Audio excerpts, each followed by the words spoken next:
아마 한국 사회에서 뭐 이장 출신이 군수가 되고 또 지방 행정을 했던 경험이긴 하지만 군단이라는 게 워낙 그 영역이 좁고 작지 않습니까? 그래서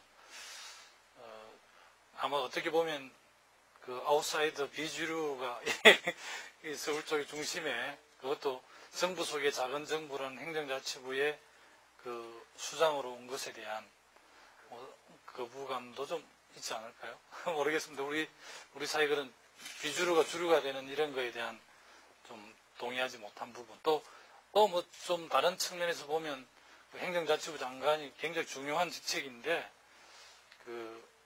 별 역량도 없어 보이고 실력도 없어 보이는 친구가 맡아서 뭐 잘할 수 있겠느냐에 대한 우려도 있겠죠. 그런 게 다 복합적으로 작용해서 혼이 나고도 남을 사안이라고 생각을 합니다.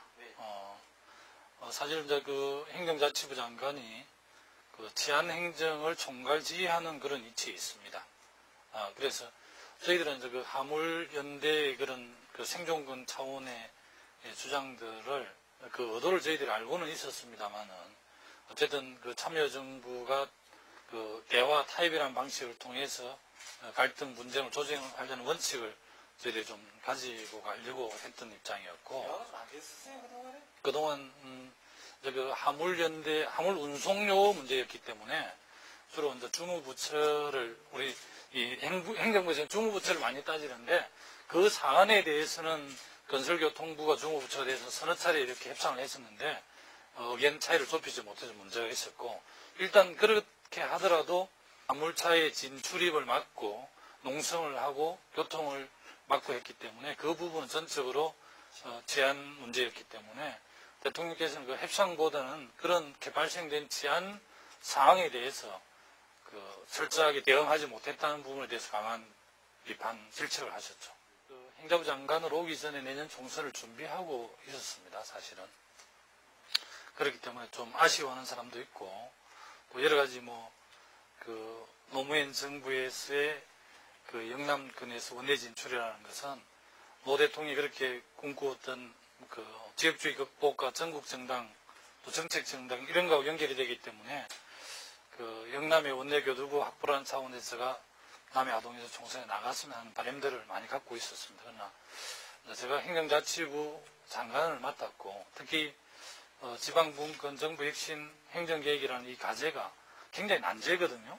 아마 완성되는 데는 굉장히 타이트하게 이 실천을 해가도 10년 정도 걸릴 일이라고 생각을 합니다. 그런데 그것을 기초를 닦는데도 적어도 물리적으로 2, 3년 정도 시간이 저는 필요하다고 생각하거든요.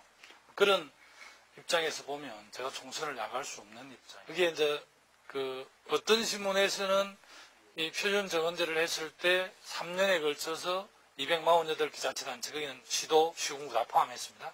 248개 자치단체의 정원이 14,000 얼마가 늘어나는 쪽으로 이 제목을 뽑은 신문사도 있습니다. 그러나 이 표준 정원제의 핵심은 지방자치단, 지방정부의 조직과 인력, 기구에 대한 권한을 지방이 갖는데 굉장히 큰 의미가 있습니다.